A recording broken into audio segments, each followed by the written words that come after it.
أعوذ بالله السميع العليم من الشيطان الرجيم من همزه ونفخه ونفثه بسم الله الرحمن الرحيم رب اشرح لي صدري ويسر لي أمري واحلل عقدة من لساني يفقه قولي رب زدني علما انشاءالله نن به سورة مائده آیت نمبر 100 بوایو. الله تعالی د دې وینا حق ادا کولو توفیق راکړي. الله دې موږ غلطي نه بچ کړي، قصدن وي که غلطي سره وي. الله دې په قرآن کې د الفاظو د معنی د تشریح هر هغه غلطي نه الله تعالی ته موږ بچ کړي چې هغه ستا د ناراضګي او ستا نه د لرېوالي باعث وي. الله تعالی دې موږ ته قرآن سره مینه او قرآن باندې پوهه، قرآن باندې عمل داسې طریقې سره موږ ته را نصیب کړي. الله تعالی چې دا قرآن کریم موږ دپاره د دنیا هم د خوشحالي ذریعه شي او آخرت هم. الله ته هم داسې وکړي څنګه چې ستا وعدې دي په دې قرآن کریم کې. الله تعالی دې موږ تاسو ټول مشکلات آسان کړي. آمین ثم آمین. الله تعالی رستنی آیات کې وفرمایل 99 آیات کې چې پر رسول الله صلی الله علیه وسلم باندې رسول دي، تاسو منئ که نه منئ دا ستاسو دا د رسول الله صلی الله علیه وسلم ذمہ داري نه ده، دا ستاسو کار ده. که ومنله نو کامیاب به یې، او که نه منئ نو رسول الله صلی الله علیه وسلم خپله ذمہ داري پوره که، باقي مرضي تاسو ده. الله خبر دی ستاسو د ښکاره او د پټو نه. اوس الله تعالی په دې نوي آیت کې ډېر بنیادی قانون بیا بیانوي او دې باندې پوهېدل ډېر زیات ضروری دي. الله تعالی دې موږ تاسو پوهی کړي، الله دې موږ سینې په اخلاص کړي په دې آیتونو باندې او په دې الله سره په دې تعلق او الله سره په مینه کې. آمین. الله فرمایي قل اوایا، رسول الله صلی الله علیه وسلم تعالی فرمایي چې د خلکو ته اوایا، خلک په دې پوهی کا لا یستوی برابر ندی الخبیث گندا ناپاک پلیت والطیب او پاک و ناپاک دا سره برابر ندی. ولو اعجبک، ولو اگر کا اعجبک حیران کی تا، تعجب کی واچی تا، خوشحاله کی تا، کثرت الخبیث ډیروالی د پلیتو ناپاکو.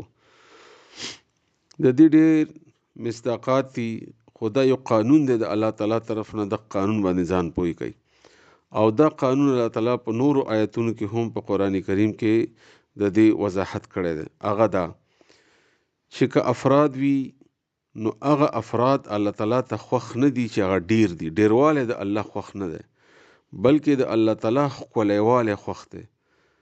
ښایست ښکلی مطلب د شکل او د صورت نه.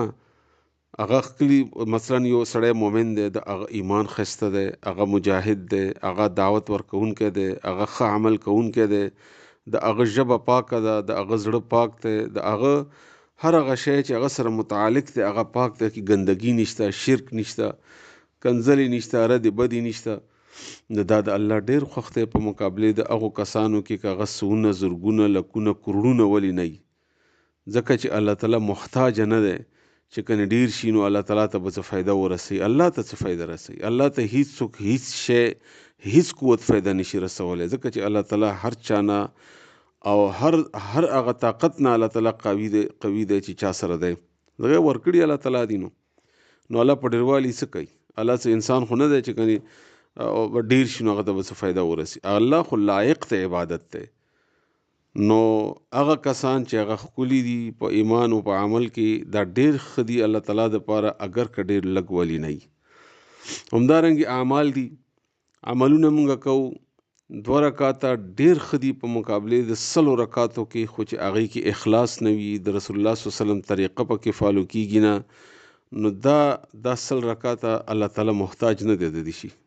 الله به څه وکړي؟ څلمریان خو نه ډکوي د دې ستا د منځونو نه چې کنې الله محتاج دی او ته منځونه ونه کړي نو هغه به قبلوي نه. دا اوس مثلا روژه روانه ده، په دې روژې کې یو جګړه به شروع شي چې تراویح 8 رکاته دي که 20 رکاته دي. یو فضول جګړه ده او بیا په دې باندې خلک تاکید وغه کوي چې دا موږ 8 رکاته وکړو نو دا ډېرې ښې دي، او که 20 وکړو نه 8 ښې دي نه 20 ښې دي، 8 ښې دي او 20 ښې دي. که چیرې هغه په ښې طریقې سره د اخلاص په بنیاد باندې او د رسول الله صلی الله علیه وسلم په طریقې باندې وي نو هغه 8 ډېرې بهترې دي په مقابلې د 20 کې، او 2 ډېر بهتر دي په مقابلې د 8 کې. ځکه یو خو د تعداد خبره، بس رسول الله صلی الله علیه وسلم قیام اللیل اتم کړی دی، 12 کړی دی، صحابه کرام 20 رکعاتم کړي، تا د الله اوبه لګي ته 100 رکعاته وکړي، خو ستا 100 به څه شي چې هغه کې نه رکوع په شانتې ده، نه سجده د سجدې په شانتې ده، نه قرأت د قرأت په شانتې ده، نه نیت پکې برابر دی، نه اخلاص پکې برابر دی، نه عمل پکې، یعنی عام انسان دی هغه وګوري چې هغه عمل دا د قبولیت دی.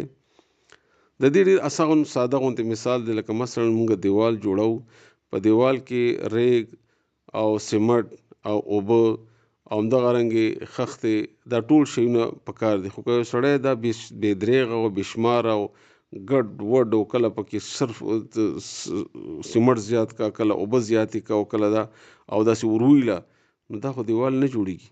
د په ځای باندې یوه خښته او یو ګرد سیمټ، خو چې هغه په ښې طریقې سره په ښکلي طریقې سره ډېر بهتر دي په مقابلې د ډېروالي د ګندګۍ کې.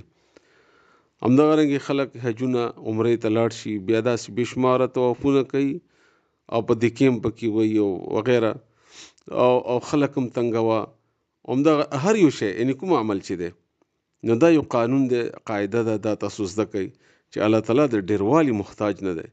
بیا زمونږ په قوانینو کې وګورئ، د جمهوریت ته که نه جمهوریت، دا همدغه رنګه دی، په دې کې هم ډېروالي ته کتلی کېږي، ښایستهوالي ته نه کتلی کېږي چې څوک ښکلی دی په عمل کې، په عقیدې کې، یا د چا خبره ټیک ته د الله او د الله د رسول مطابق، د قانون مطابق، دې ته نه کتلی کېږي، تعداد شمارلی کېږي. نو چې تعداد زیات وي، که کفر غواړي نو کفر به وي، او که سود غواړي نو سود به وي، او که غلا غواړي نو غلا به وي، او که وغیره نور څه. نو دې وجې دا د الله تعالی قانون دا دی چې ډېروالی به مقصد نه وي، بلکې ښهوالی به مقصد وي. الله تعالی په سورې ملک کې فرمایي لیبلوکم ایکم احسن عملا، همدغه رنګې سورې کهف کې، همدغه رنګې په نورو ځایونو کې، چې الله تاسو آزمایش کوي چې کم یو دی په تاسو کې ښایسته عمل کوونکی، ښکلی عمل. مثلا یو سړی مجاهد دی، د الله تعالی دین دپاره لګیا دی، یو سړی د خلکو دپاره د لارې برابرولو ته لګیا دی، یو سړی او دې مقابله کې 100 کسان، 1000 کسان، کورونه دي، خو د چا د فایدې، د چا د خیر نه، د دنیا د آخرت نه څوک څه کوي، بلکې ډېروالي د الله تعالی په سورې رحمان کې یو عجیبه الفاظو سره ویلي دي چې یا معشر الجن والانس، نه آیات مې غلط کو، سورې رحمان کې الله تعالی فرمایي چې اے انسانانو پریانو، تاسو په دې ځمکې کې بوج یئ، ثقلان بوج یئ، بوج یعنې ډېروالی تاسو زه ډېر نو زه څه کوم. سړی د خپل ځان ته وګوري، بچي دي وګوري، یو سړی 10 بچي دي، خو هغه بیکاره دي او صرف د خوراکي او یا نور د ګندګي پیدا کولو دي، دا به څوک څه کوي؟ هغې مقابلې کې د ایک یو بچی وي، یوه لور دي، خو چې هغه نیک او صالح وي، نیک او صالحه وي، دا ډېره بهتره ده. نو دغه قانون تاسو یاد کړئ، ډېروالي پسې مه ځئ، ښایستهوالي پسې لاړ شئ، ښکلی عمل، ښکلي خلک، د الله خوښ خلک. الله دې موږ تاسو خپل ځان دپاره خوښ کړي. الله تعالی دې موږ د دنیا په داسې مشکلاتو کې نه راګیروي چې موږ نه الله هیر شي، الله رانه لرې شي. الله ته موږ خپل ځان دپاره خوښ کړه، زموږ او موږ بچي. آمین ثم آمین. نو الله فرمایي یا اولی الالباب، ای د عقل خاوندانو، یعنی الالباب د لوب جمع ده، لوب ویل کېږي خالص عقل ته، یعنی که تاسو کې عقل وي نو الله تعالی ته ډېروالی نه دی خوښ، الله ته ښایست خوښ دی، که هغه د عمل وي او که د افراد وي، که د خبرې وي.